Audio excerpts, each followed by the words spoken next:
Ada begitu banyak pertanyaan, kalau Tuhan ada, kenapa masih ada sakit? Kalau Tuhan ada, kenapa masih ada peperangan? Kalau Tuhan ada, kenapa masih ada penderitaan? Pertanyaan-pertanyaan ini yang seringkali membuat iman kita menjadi runtuh. Atau kita jadi benar-benar bertanya, apakah memang Tuhan benar-benar ada? Katanya Tuhan Maha Pengasih. Katanya Tuhan Maha Penyayang, tapi kenapa Tuhan membiarkan dalam tanda kutip hal ini masih terjadi di dunia? Kita akan bahas. Poin yang pertama, dunia sudah rusak oleh dosa. Roma 5 ayat 12 mengatakan bahwa sebab itu sama seperti dosa telah masuk ke dalam dunia oleh satu orang, dan oleh dosa itu juga maut. Demikian maut itu telah menjalar kepada semua orang karena semua orang telah berbuat dosa. Dunia ini bukan lagi dunia yang sempurna seperti saat diciptakan. Kita tahu bahwa nenek moyang kita, Adam dan Hawa, mereka telah jatuh di dalam dosa. Karena itu efeknya yang kita rasakan, penderitaan adalah akibat dari dosa manusia yang membawa kepada kehancuran secara rohani dan fisik.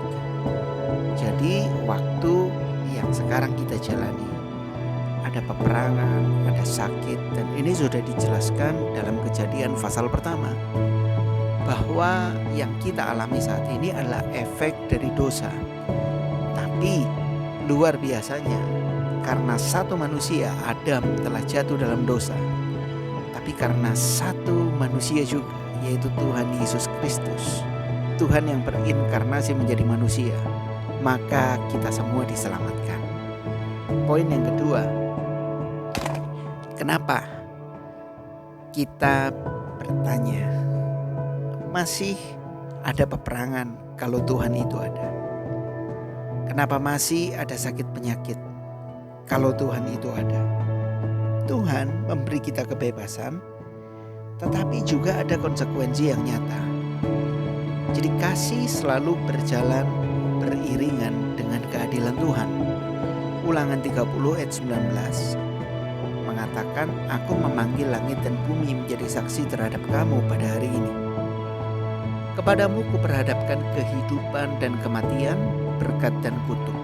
Pilihlah kehidupan supaya engkau hidup, baik engkau maupun keturunanmu. Jadi Tuhan tidak menciptakan kita sebagai robot.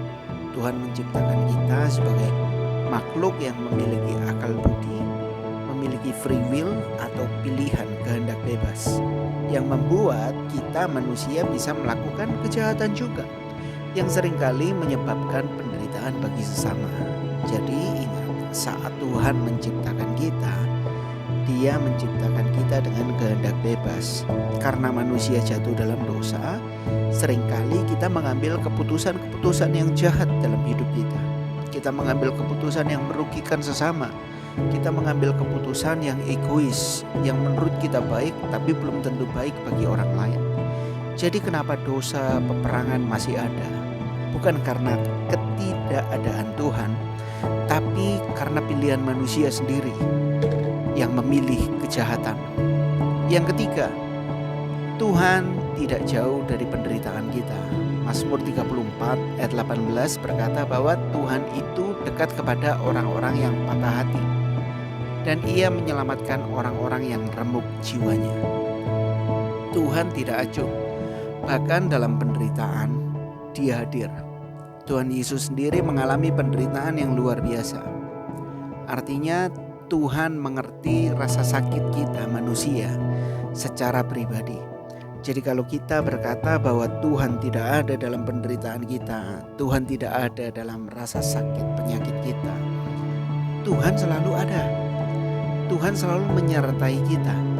Sama seperti poin yang kedua tadi, dikatakan Tuhan memperhadapkan kita setiap harinya pada kehidupan dan kematian, berkat dan kutuk. Kalau kita sakit karena gaya hidup yang kita pilih, kita makan makanan yang tidak sehat, kita melakukan gaya hidup yang tidak sehat, lalu kita sakit, lalu kita berkata bahwa kok Tuhan jahat, Bahkan setiap hari kita diperhadapkan kepada pilihan. Dan kita ingat bahwa dalam setiap keputusan yang kita ambil, Tuhan itu selalu ada bersama dengan kita. Dia selalu menyertai kita. Dan kenapa penderitaan masih ada? Penderitaan juga dipakai untuk membentuk karakter kita. Roma pasal 5 ayat 3-4. Kesengsaraan itu menimbulkan ketekunan, dan ketekunan menimbulkan tahan uji, dan tahan uji menimbulkan pengharapan.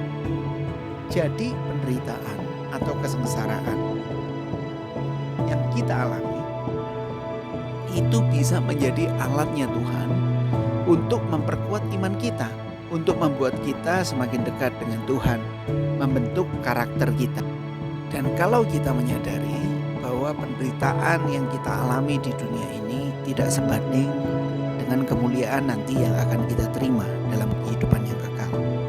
Jadi kita harus ingat bahwa penderitaan itu sementara, sakit penyakit itu sementara, efek dari dosa yang dilakukan oleh leluhur atau nenek moyang kita. Jadi ingat, penderitaan bukan untuk menghancurkan hidup kita, tapi untuk membuat kita menyadari bahwa kehidupan ini fana dan kita harus semakin mendekat pada kasih Tuhan. Yang terakhir, dunia ini bukan akhir cerita. Dalam Wahyu 21 ayat 4 mengatakan bahwa Ia akan menghapus segala air mata dari mata mereka, dan maut tidak akan ada lagi. Tidak akan ada lagi pergabungan atau ratap tangis atau duka cita, sebab segala sesuatu yang lama itu telah berlalu. Ingat, Tuhan menjanjikan akhir yang baru, dunia tanpa penderitaan bagi mereka yang percaya. Saat ini mungkin sakit, tapi ini bukan akhir cerita. Saat ini mungkin kita menderita, tapi ini bukan endingnya. Ingat, ada kehidupan yang kekal. Kesimpulan, penderitaan bukan bukti bahwa Tuhan tidak ada. Justru dalam penderitaan kita bisa melihat kehadiran Tuhan lebih nyata. Kadang ego kita terlalu tinggi ketika kita memiliki segalanya. Ketika seakan doa kita semua terjawab, justru akan semakin membuat kita manusia ini menjadi sombong. Tuhan tidak pernah menjanjikan hidup tanpa rasa sakit, tapi Dia menjanjikan penyertaan dalam sakit dan pengharapan di balik penderitaan. Tuhan tidak tinggal diam. Dia sendiri turun dan menderita di kayu salib, menunjukkan bahwa kasih-Nya tidak tergantung situasi. Kita melihat banyak manusia yang menuai dari apa yang dia tabur. Ketika manusia berbuat jahat, dia akan menuai kejahatan. Mungkin kita berkata, saya sudah berbuat baik, tapi kok masih ada aja orang yang berbuat jahat sama saya. Kita melihat dari hal-hal seperti ini, apakah kita tetap bisa melepaskan pengampunan? Jangan mempertanyakan di mana Tuhan ketika saya menderita. Tapi kita harus bersyukur. Dalam kesesakan kita sekalipun, kita tetap menaikkan syukur kita. Aku berterima kasih, Tuhan ada dalam segala situasi dan kondisi hidupku. Bukan berarti Tuhan membiarkan, tapi ini adalah efek dari dosa yang berkelanjutan. Tetapi ingat, semua sudah ditebus oleh darah Yesus di atas kayu salib. Jangan meragukan Tuhan, jangan meragukan keberadaan Tuhan. Ingat, Tuhan selalu ada bersama dengan kita. Dia selalu ada di sisi kita. Karena itu mulai saat ini, ambil keputusan yang benar, respon yang benar dalam setiap masalah yang kita hadapi. Tuhan selalu ada di setiap saat dalam kehidupan kita. Tuhan Yesus memberkati.